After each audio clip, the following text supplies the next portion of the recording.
Nitotongana ny toekaram-pirenena nandritra ity taona ity raha nanao ny jeritodiny Andriamatoa Ralson Roger manampahaizana manokana momba ny toekarena. Hosarotra amin'izay filoham-pirenena Olany eo raha ny fanambarany ny anarana indray izany toekaram-pirenena latsaka ambany dia ambany zany. Ny totongana ny toekarena malagasy tsy nisy ny fahafahana mampiasa vola ary ny fampandehanan-drarano no tanterahana raha ny nasongadiny professeur Ralson Roger izay nanao jeritody ka nisehatry ny toekaram-pirenena amin'izao taona madiva ifarana izao. Tsy naono zany ny fitantarana toekarena nandritra izay fataona lasa izay. Ahoana kosa ny hoavy indray dia za manokana zany satria mba traikefananana zany hatramin'ny rahana tao amin'ny DTCV fahiny zany sy ankehitriny dia hita zany fa hosarotra fanarena toekaram-pirenena. Za moa tiako foana le manao ohatra tamin'ny raika amby sivifolo hoe valo volana crise nefa taona vao tafana ny toekarentsika miaro-doha mantsy zay tafana ka eritrereto fa efa taona ny crise mazana ihany zany ny azo an'izay mpitondra ho avy eo ka mila paikady na mila vinakasa tena mampiasa-danja entina zany ahafahana mivoaka amin'ny crise io. Marina fa eo avy mampiasa vola, marina fa iroborobo anisa ny olona ke ampiasa ny vola eto Madagasikara nefa mampiahy ahy koa dia fa misy sady zany firenena anankiray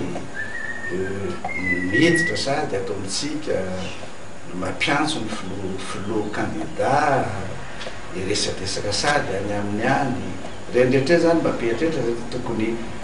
sokatra vazatany rehetra Madagasikara dia mivoatra ny toekarena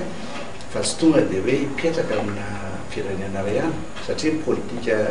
ara-toekarena mpiana zany dia le politika hoe fiaramiasa na hoe partenariat ka zay ka raha endrika hoe mbola fanampiana tsy ailana fanampiana fa fanampiana mbola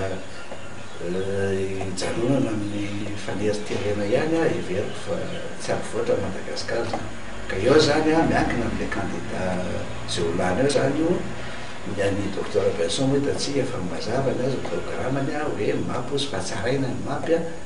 ny any Andriamatoa Hery no tsy dia hita mazava loatra inona tena vinakasany dia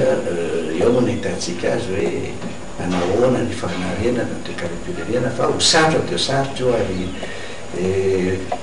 tsy hipetraka koa raha hoe zato andro dia hiahita soritra ny fivoaran'ny firenena satria lalina loatra le crise lalina loatra fampitehan'ny re-pirenentsika sy ny toekarentsika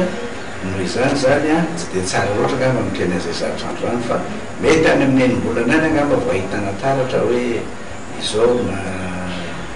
misy fahatsarana tsisy fahatsarana. Miankina amin'izay candidat lanao izany raha ny voalazany ity mpahay toekarena ity mikasika ny resaka fifidianana indray dia nilasy ity farany fa betsaka ny fitarainana mampiahiahy